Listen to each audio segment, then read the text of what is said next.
Hey everybody, today we're going to be talking about seating and a discussion with gaming chairs, and in this case a direct comparison between two high-end seating options: the Monstertech MFC flight chair on the left hand side, and on the right the Steelcase Please version 2 task or operator's chair.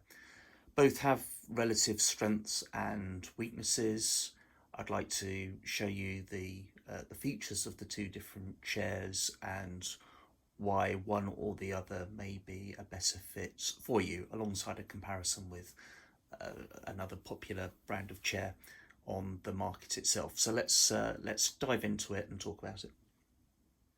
So if we start with the Steelcase Please version 2, this is a chair that I've owned myself for 8 or 9 years now.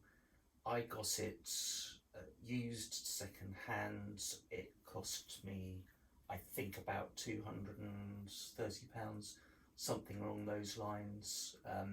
Getting one second hand and used with the headrest was a particular challenge, and we can come on to the headrest shortly. Looking at the stickers and labels at the bottom of the chair from its original manufacturing date and warranty and things like that, I would estimate that this chair is something like 20 years old. So do bear in mind that when looking at this cosmetically in the video. You can see, for example, there's scuff marks on the star base there.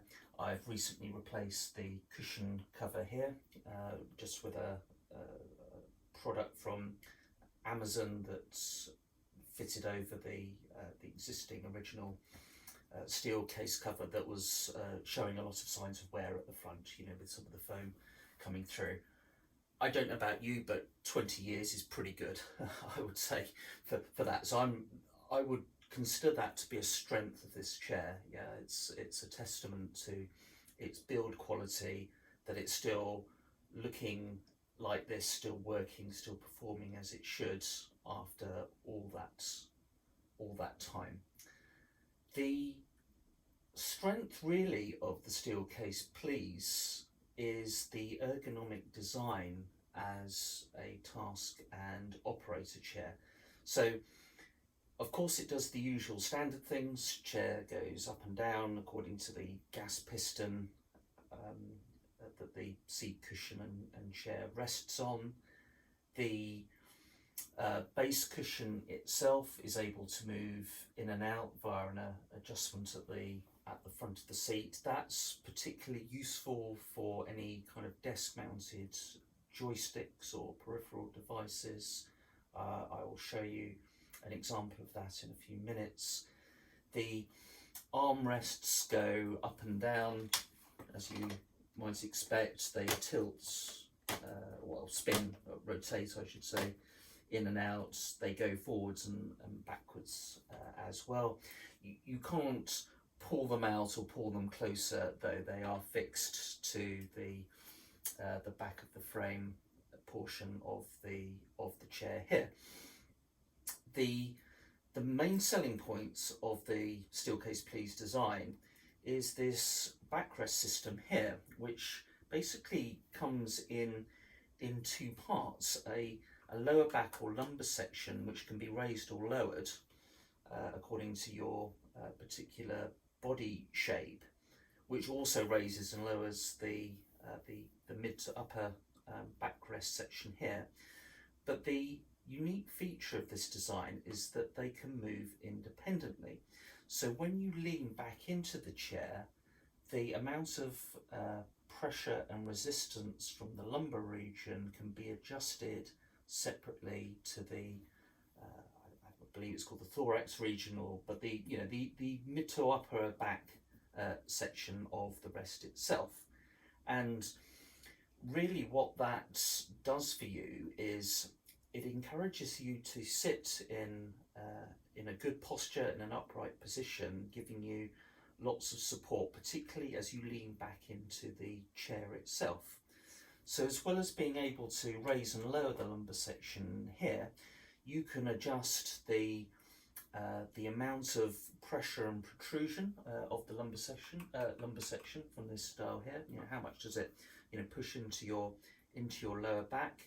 The dial at the front there, I believe, adjusts the tension and the resistance to you leaning back in the chair and how easily it angles backwards. On the other side of the chair, you have an adjustment down here to restrict the range of forward and back motion in the chair itself. You have the ability to tilt the chair to some degree. So you've got lots of ergonomic features in the Steelcase Please. The backrest system is fairly unique in its design and arguably class leading. There's not many chairs that are considered to do a better job. You can see a slight contouring as well to the backrest. It's not completely flat, so it holds you in position. As I said, it encourages you to sit in an upright position when you're in the chair. You can comfortably fold your leg under the chair and onto the seat cushion as well if you want, but you probably wouldn't want to fold your legs or rest on the side. The chair very much wants to hold you in a proper posture and position. There's not a huge amount of cushioning and foam support on the backrest. It's firm but comfortable is how I would describe it. The seat cushion has a lot more foam and padding as you would expect. However, to me it feels quite soft, and you fairly quickly rest on you can start to feel the bottom, the base of the chair coming through and pushing back resistance on the seat cushion, so your upper legs and backside, etc. I can comfortably sit in this chair for many hours. I believe it's helped and support my back as well. So as an office chair, it does a really good job. I think personally it has a very modern aesthetic type design to it, even though it was probably designed in the 70s or 80s. Other people may or may not agree with that. My daughter, for example, looks at this and thinks that it does have a very old-fashioned look about it. So I don't agree on that front, but that's very much down to your design aesthetics and a subjective opinion there. I like the look of how this additional support to the backrest here is separated from almost like the spine of the chair. I think that makes the chair, gives it that sort of advanced ergonomic look to it. I'm probably planning on selling this chair at some point because I don't really have the need for two chairs, and that's really the reason why I haven't, for example, tried to powder coat or paint over the base to smarten that up. The casters down here are I think 60 millimeters in diameter. That's probably larger than some, but not uncommon these days. The chair itself is easy to move over the carpet. If you're sat in the chair and trying to move it by pushing out, kicking out, it feels like quite hard work to do that. So that's an interesting point to note there. The headrest system is an accessory, an addition to the Steelcase Please chair. Showing its age a bit here with the plastics. That could probably do with painting and tidying up. It's got a simple rise and lower system, ratchet system there with a swivel on the headrest itself. Now, what I would say from my experience, when you're sat in the chair and you're leaning back, as I was saying earlier, the chair encourages you into a more upright posture and position. And I find myself very rarely that my head or the back of the head ever rests against the headrest portion of the chair itself. So what I would advise people do or consider if they're looking at the Steelcase Please system is think of the headrest more as a design, look, aesthetic to any practical purpose regarding comforts. If you've got ideas of leaning far back into the chair itself, that it's supporting your head and like a barber's seat or something like that. It doesn't really serve, from my experience, much practical purpose. Maybe because my body shape and head is the shape of an ibis bird. I don't know. I don't think so.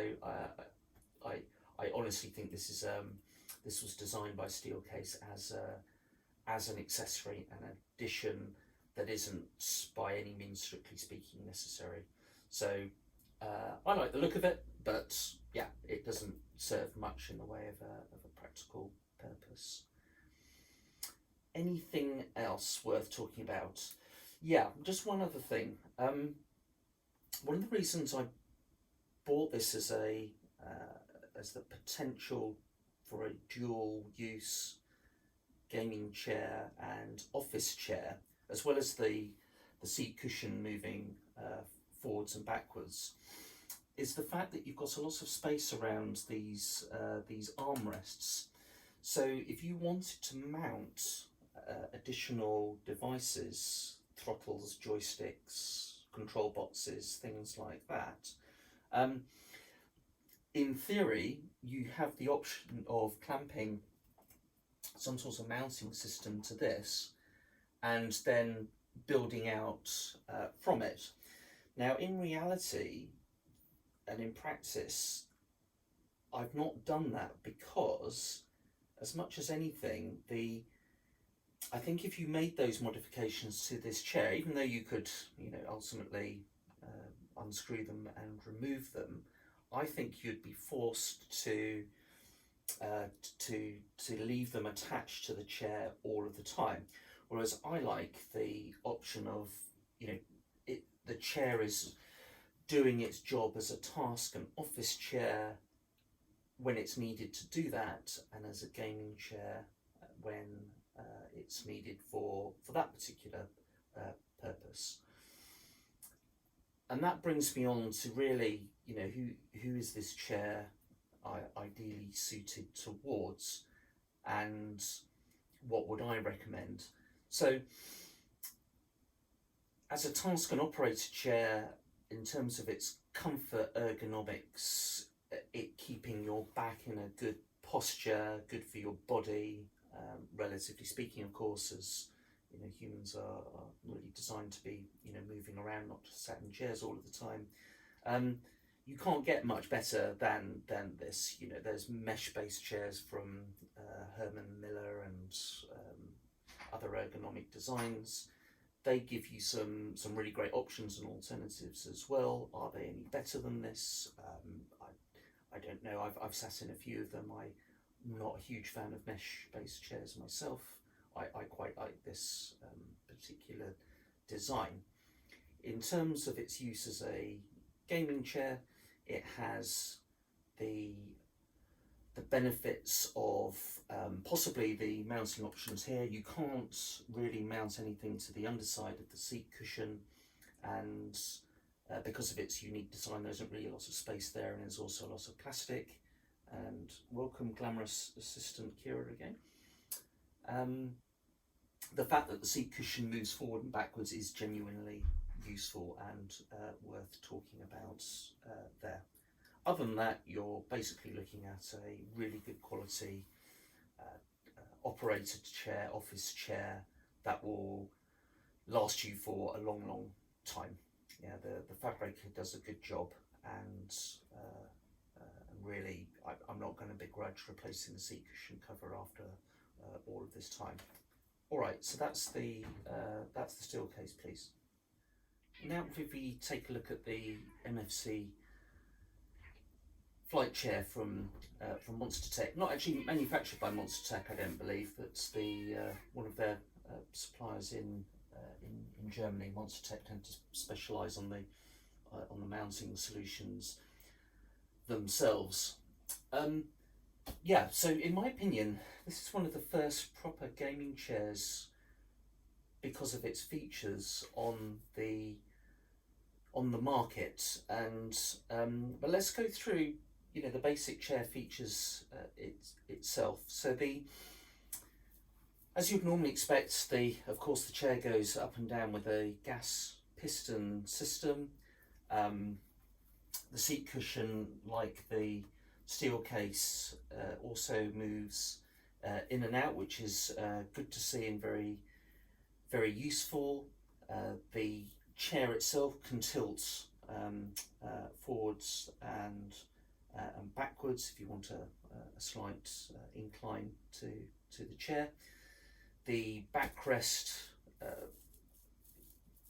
inclines as you would expect as you lean back into the chair itself. There's a lot more side support going on with this particular chair, but nothing like as much as you see with the racing chair designed options that are on the market as well. For me, that's really useful because as both a VR user and somebody that is into flight sims and flight sims hardware, I don't want things restricting my left and right arms as I'm reaching out to engage with other control devices. So having some, much more so than the Steelcase chair, but not as much as you would expect from a racing chair, is really useful. So the lumbar support and backrest of this chair works in a very different way to the Steelcase system, and in many cases a lot of other chairs. So what you've got is this contoured design and shape, mimicking the curvature of the spine of a normal adult spine. That can't be adjusted, the shape of this backrest, but what can be adjusted is the ability to raise or lower the entire backrest section until it comfortably fits within the curvature of the spine based on, you know, your height and the length of your back, etc. So it's really good that it offers that as an option, but it doesn't offer as much ergonomics and customization as the Steelcase system and backrest. The backrest moves when it tilts backwards as a whole, as you would imagine. That's what most chairs do. So what you also tend to find is the further back you lean into the chair, the lumbar support naturally sort of rising up your back a little bit. So if you lean back a small amount, it's hardly noticeable, it's absolutely fine. If you lean back a lot, you can start to feel the lumbar sort of pressure moving up a little bit. I don't tend to recline the chair very much myself, only probably 10 degrees if that, so that's not a particular issue for me. But if you are somebody who wants to fully recline the chair, then that might be something that you want to consider. The armrests, in addition to the same motion and movement as the Steelcase chair, so we've got the up and down motion of the chair itself. Let's find the button there. There you go. So a bit more range of motion, I would say, on the up and down portion. You can move it forwards and backwards and tilt it in just like the Steelcase chair. In addition, though, there's a quick release adapter at the bottom of these armrests underneath the chair that allow you to slide it in and out. By default, the amount of travel in and out is restricted, so you can only pull it out so far, until you can go no further, and then your options are to, you know, tighten up the quick release to secure the armrest itself. In my case, and we'll come on to this in a little while, I've made a small modification to the armrest on the left hand side that allows it to be completely removed and to give full access on the left hand side there, which will become apparent in a few minutes. The fabric of the chair is interesting. This is an MFC-5 Night Falcon, as it's marketed by Monstertech, and the differentiator as to why it's an MFC-5 versus a 1 or any of the other numbers available really is the colour and choice of fabric that the chair is you know, made from and covered in, finished off in. So the material that we've got here is a well-known military grade fabric called Cordura. I believe 1000D is its precise make and model number, and it's a type of very durable nylon material that has both, you know, insulation and cooling properties to it. So to cut a long story short, this fabric should be as tough as old boots and last a really long time, not wear out as quickly as the Steelcase seat cushion did in my case, and obviously totally different ballpark to the likes of PU leather coverings, and I would also argue real leather coverings as well. Some people will talk about the, you know, real leather if it's well looked after and treated and conditioned, lasting a really long time. Honestly, my experience with leather is that it's, you know, it's pretty good if you look after it, but you know, 10 or 12 years and it's really starting to show its age. PU leather, not even that long from my experience. Arguably there's different grades of PU leather and fake leather essentially, different thicknesses, but again, every time I've owned a PU leather chair, 4 to 5 years until it starts to show signs of wear, and when it does start to show signs of wear, it really deteriorates very quickly from there. It literally starts, you know, peeling off and leaving you with an unpleasant fabric and finish behind. Other point to note is that I was able to add a custom logo to this particular chair because these chairs are handmade, inspired by a well-known movie, and I think that's useful because with other gaming chairs that have designs and themes, they're often based around individual titles and products, which obviously don't age as well as other classic logos. This logo is or was created by me personally, so it's not effectively copyrighted and copied from the movie itself. It's simply inspired, and the choice of, you know, fonts and design there customized by me. The manufacturer of the chair obviously has to obey copyright law, so you couldn't, as an example, take you know, the logo from Top Gun and place it on the backrest of your chair. Something to bear in mind. But if you've got your own custom logo, these guys are able to take a look at that for you and should be able to advise whether it's something that they can add to the chair or not. Other features that are important to note with the chair, right? So the casters, they have a locking mechanism on them. Just by, you know, flicking the lever down here, I can lock the casters of the chair. In practice, I find only having to lock down 2 or 3 of them is enough to stop the chair moving around. The other restriction on the motion control itself is there's a rotation brake on the stem of the gas piston. It's probably difficult to see from the video itself, but a simple lever in the middle of the chair there, that when it's tightened, it will stop the chair from rotating. And you might think, well, why is that important?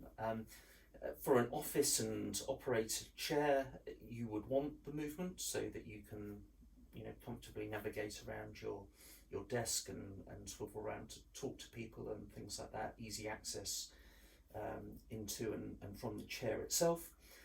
But when you're interacting with certain gaming devices, and I'm thinking pedals and force feedback, steering wheels, things like that, when you're sat in the chair and you're applying force to pedals and steering wheels, of course there's an equal and opposite force that's portrayed back to you, which travels down through the structure of the chair itself. So in a normal chair, as you're pushing the pedals left and right, the seat is moving left and right. If you're dealing with force feedback from a steering wheel, for example, that could cause the chair to move, particularly on a, not too bad on a carpeted floor like this one, but the people that are on a hardwood floor, absolutely, yeah, and even on the pedals themselves, you thrust your foot forward on the pedal because of a heavy braking manoeuvre or some flight manoeuvre. You can end up pushing the chair back, and then you've pushed yourself out of range of the pedals. Of course, you could grab the desk and move yourself back into position. Of course, that's not quite so easy if you've got a VR headset on, for example. So those are really genuinely useful features. The other major things to talk about is the centre cutout for the chair. So this section here can be removed from the chair to allow a centre mounted joystick or peripheral devices. Many jets and helicopters in particular will have a centre mounted stick in real life, and I would argue it's, particularly with an extension to a joystick base, gives you a lot more control and options and realism over your flight sim controls. Now, also in my case, you can see on this side of the chair here, we've got a stainless steel mounting plate to attach other devices to, and the option for quick release mechanisms and screws as well. So it's very easy to add to and remove other devices from the chair that are ergonomically in the right position, thanks to the Monstertech mounting design and use of aluminium profiles and extrusion and custom mounting plates and things like that. You can basically, if you've got the right parts, put your devices wherever you want in a position that feels right for you, and then be able to quickly remove them from the chair as well. So when you're done with your, for example, flight simming, gaming, driving, things like that, you can remove the device and return it back to its office and task-based chair purpose, and also in doing so return your room, your gaming space back into an office, a spare bedroom, something like that. You're not having to give up and dedicate a room of your house solely to support your hobby, which is really useful. And yeah, in a nutshell, that is it. That's the strengths of the Monstertech MFC chair. And now, in terms of its weaknesses, we've already talked about how the lumbar support and backrest system not as advanced as the Steelcase Please. What I would say, having owned the chair for a number of weeks now, is comfort factor wise, actually getting into the chair, sitting down and getting comfortable, it's probably easier in the MFC chair here than it is on the Steelcase chair.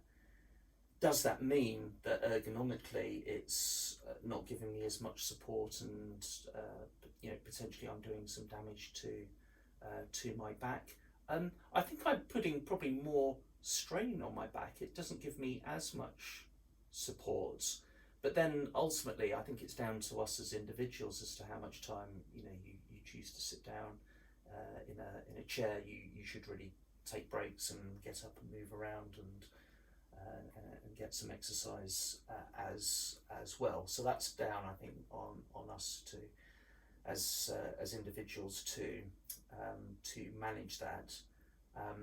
I haven't noticed any problems, but I do notice a difference, is what I would say to that. However, what I would also say is if you're sat down in the chair using it for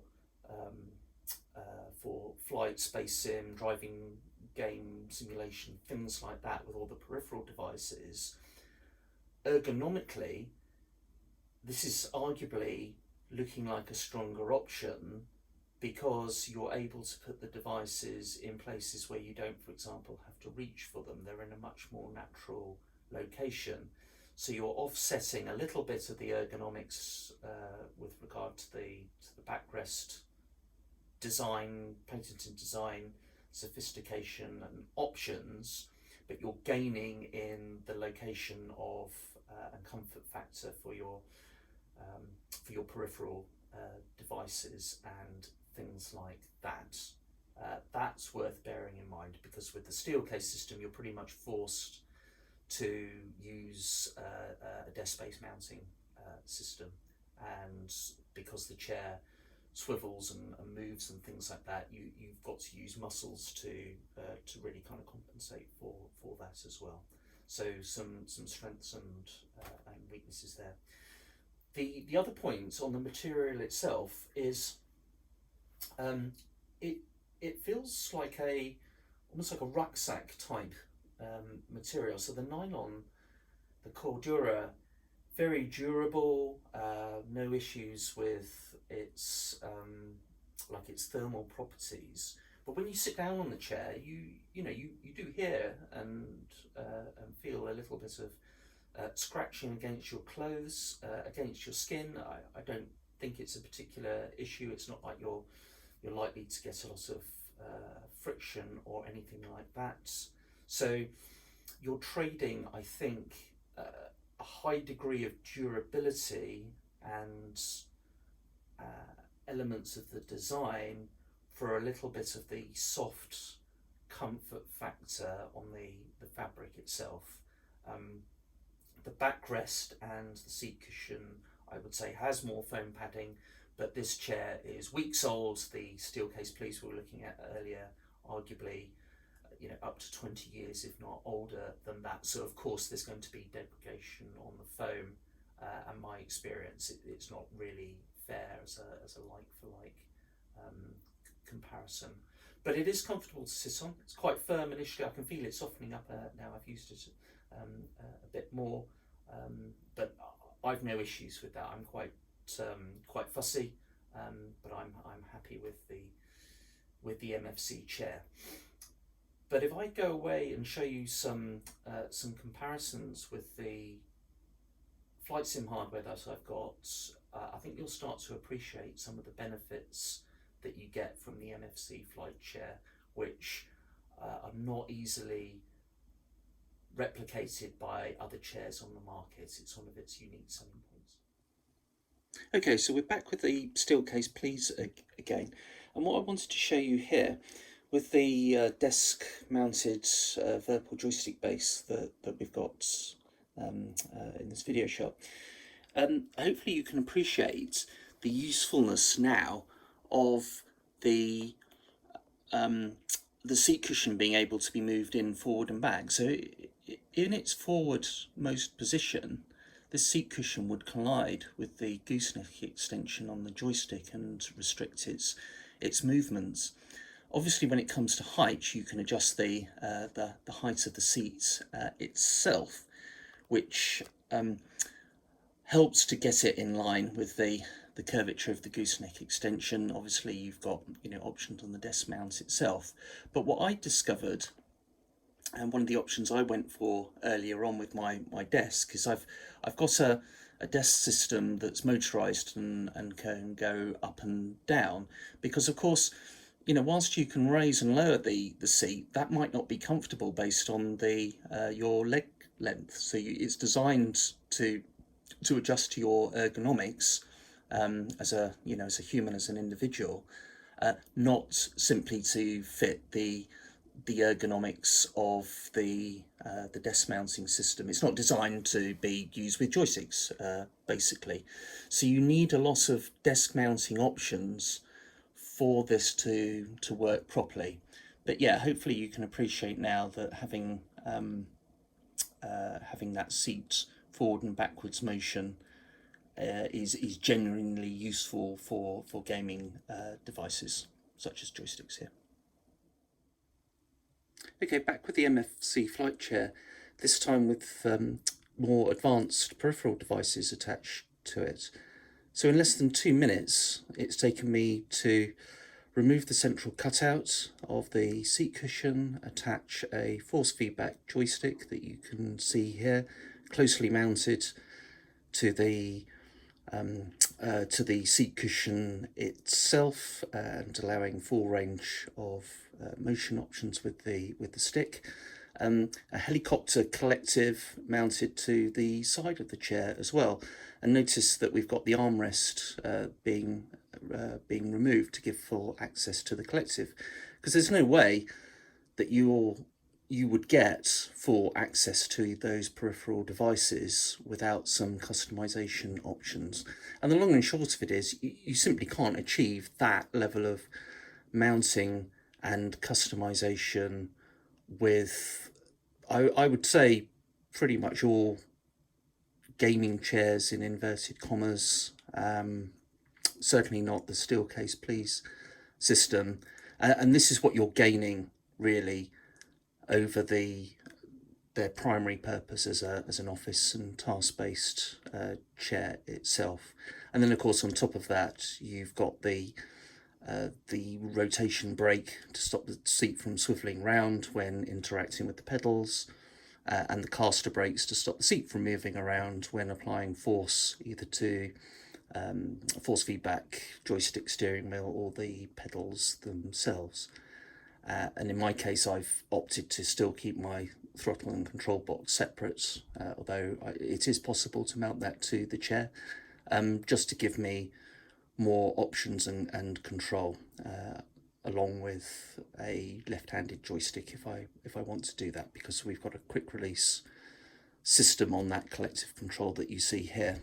So yeah, this is what you're gaining over one of the best ergonomically designed chairs and operator chairs on the market. But you're doing so by getting genuinely useful gaming options, flight sim, simulation options for attaching other peripheral devices, and being able to use effectively your space as a office space and a gaming space without having to resort to sim pits, motion rigs, and things like that, which would obviously be the next level. But of course, you've got to have the space to be able to do that. And obviously, in the case of sim rigs and things like that, they're typically based around a particular airframe or design. It's not easily transferable or customizable from one airframe to the next. So anyway, I hope that gives you a good idea and a fair comparison between those two chair options, the Monstertech MFC flight chair and the popular Steelcase Please version 2 task and operator chair. All right, so let's have a look at another option as well. The very popular brand in Europe is a company known as Noble Chairs. It might be available internationally, I don't know.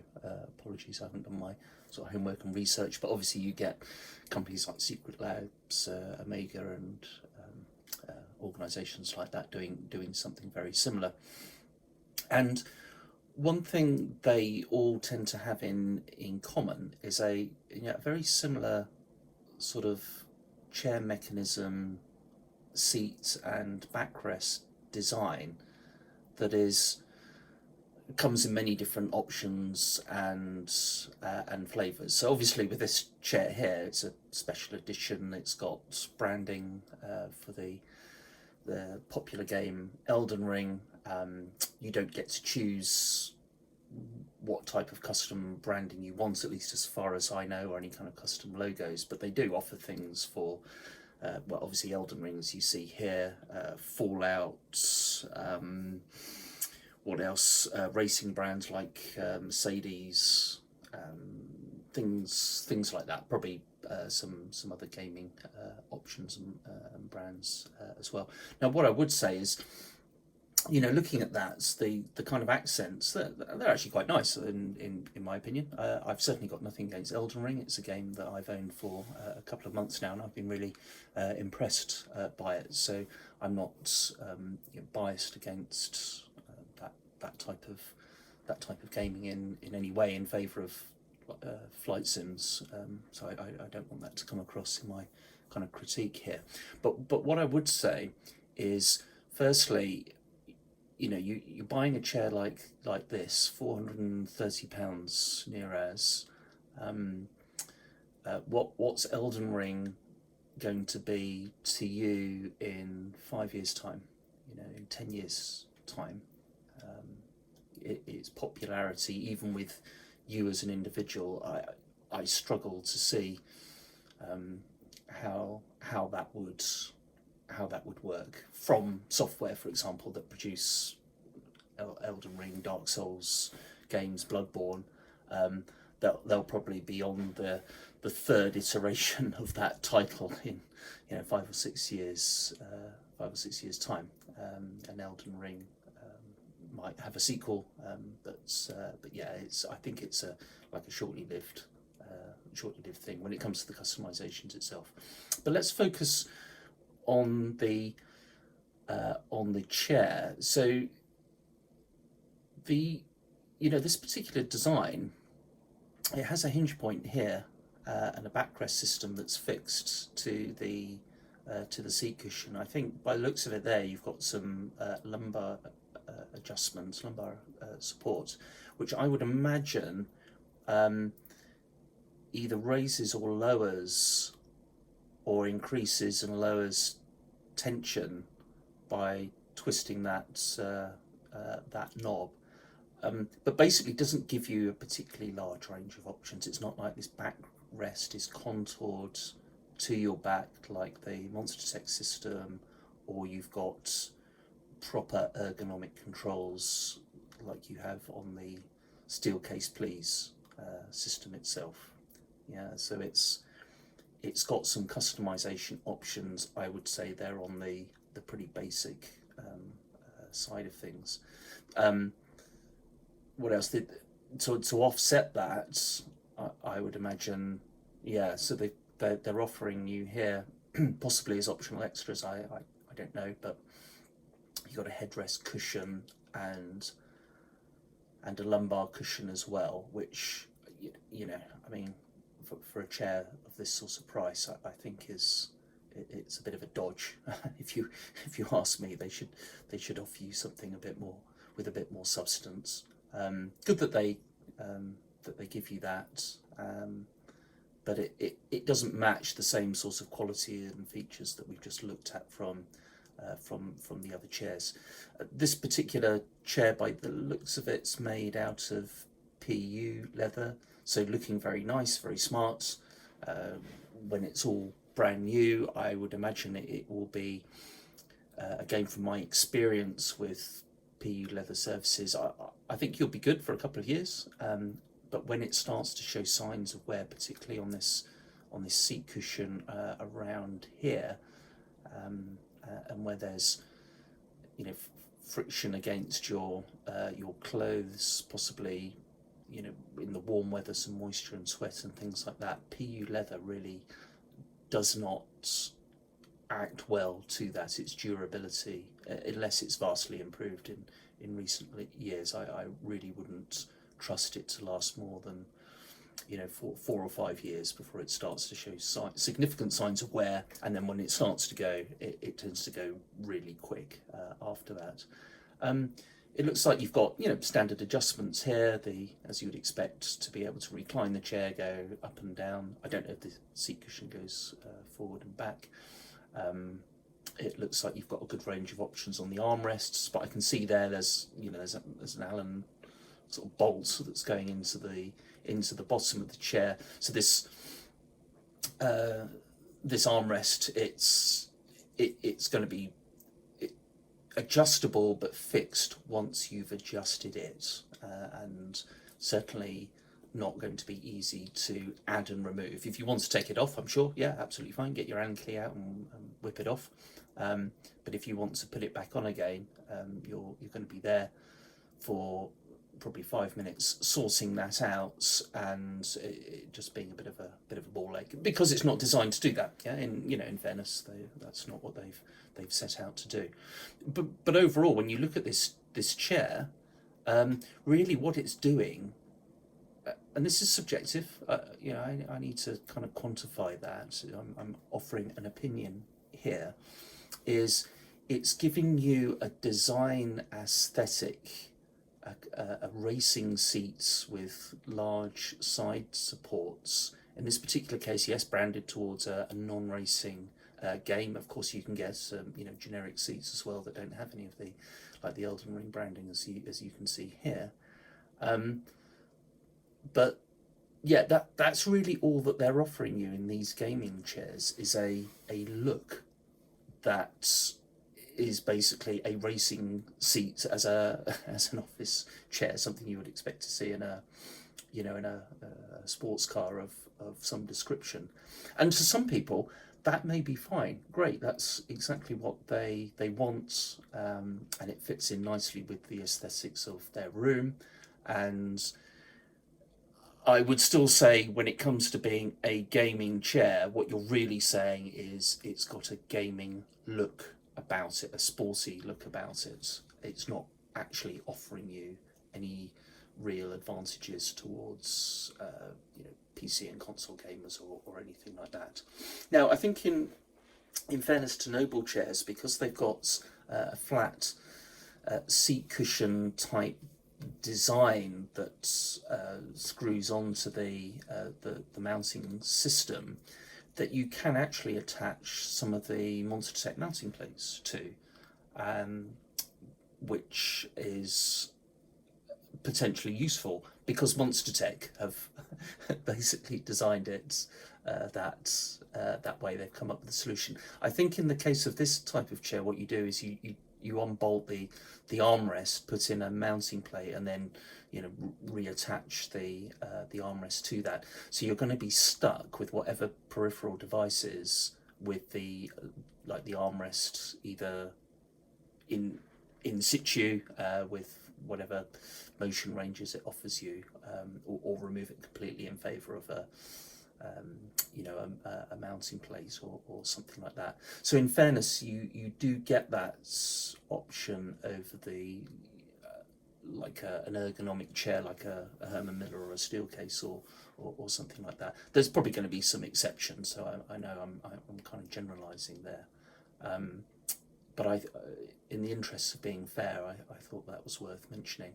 The other thing I would say is, in terms of value for money and what you're getting here, and again, this is very subjective, this is quite an expensive chair in terms of what features do I get, what ergonomic design options and qualities, the material, things like that, its overall durability. I can't speak for comfort. I've owned a gaming chair, not for very long, because I sent it back. I thought I wasn't basically happy with the quality of it overall. I would expect more for £430. So to me, in practice, when I look at products like this, I think there's a lot of upsell going on here. There's a gamification, it's a look, it's a brand, and it comes with you know, an inflated price tag. If you strip away some of maybe smokes and mirrors is too strong, but some of the aesthetics away, is this a £430 office chair? And I would say not. Basically, I don't think there's a lot of qualities here that justify that particular price. I think you're better off going for a proper ergonomically designed office chair, especially getting one second-hand used and in good condition, assuming you can, of course, right? That's can be easier said than done, because you're actually getting some genuine design features and benefits, as opposed to here's an office chair and it's gamified and has some accents and aesthetics that are more in line with you know, games people play and things like that. So anyway, that's me sharing some thoughts and some comparisons. I hope you found that useful. If you've got any questions, feel free to ask. If you've got a different viewpoint, if you think I've overlooked something, also feel free to comment. I'm always interested in hearing other people's opinions. But that's going to be it for now, and I look forward to talking to you on the next video.